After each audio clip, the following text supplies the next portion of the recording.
entrenches that. Mr. Chair. Clayton Cosgrove. Mr. Chair, like Mr. Robertson, I'm grateful for the Minister and the Chair answering some questions in the previous part, and hope that that will continue as we go on.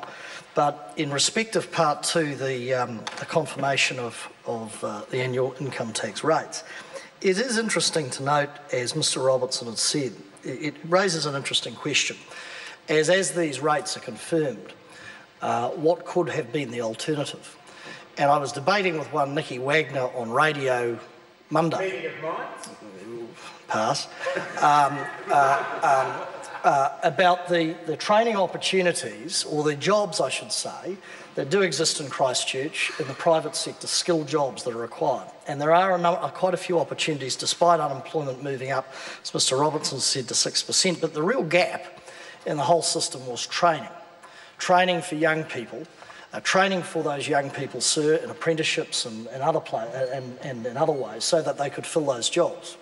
And the question that arises as we yet again reconfirm what happened when the government took office, as Mr. Robertson has illustrated, is one could look at the alternative and say, well, the money that could have been redeployed instead of providing tax cuts which enable the top 10% to reap the benefits of 43% of those, could have gone in to reducing unemployment, upskilling our young people and others.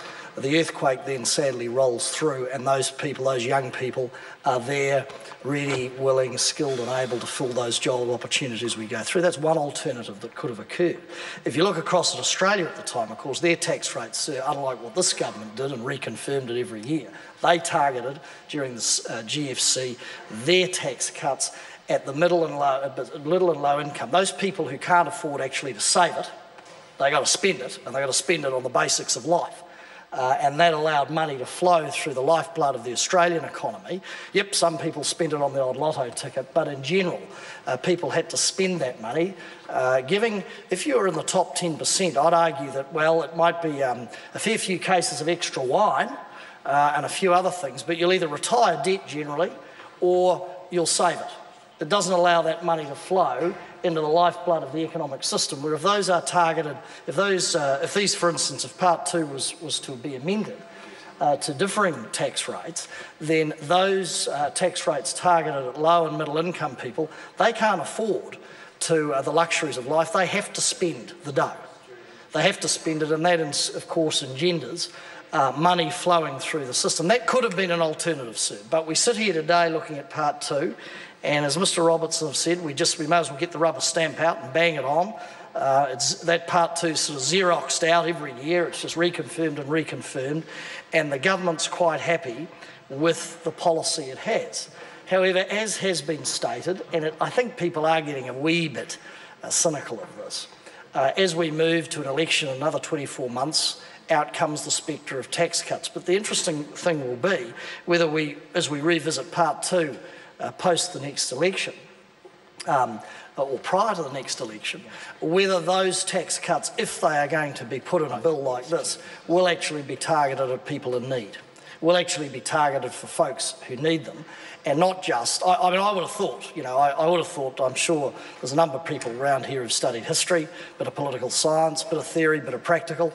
I would have thought the trickle-down theory was discredited, 20 or 30 years ago. Maggie Thatcher tried it, Ronnie Reagan tried it.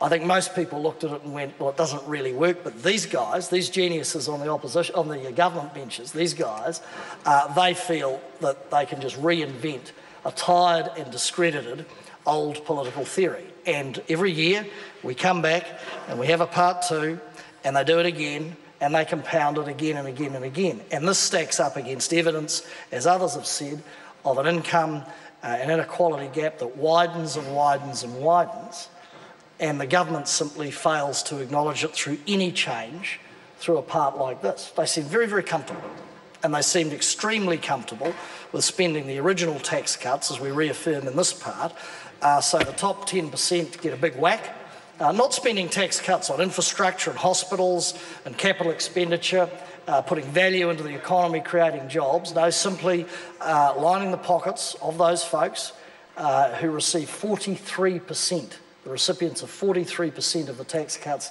the top 10% of the population. Sir, I'd be really interested in a response from the Minister on those few points. Mr Chair? I was probably negligent in that I didn't intervene during Mr Robertson's speech or at the end of it. I just want to remind members that this is a very narrow debate.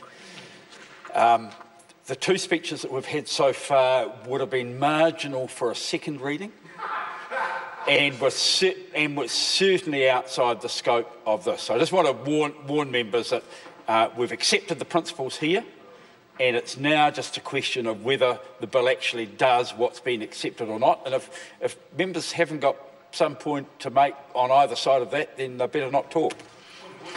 A point of order, Grant Robertson. Thank you very much, Mr Chair, for that clarification and somewhat pejorative explanation of my speech. Can I ask you a question, Mr Chair, a point of clarification?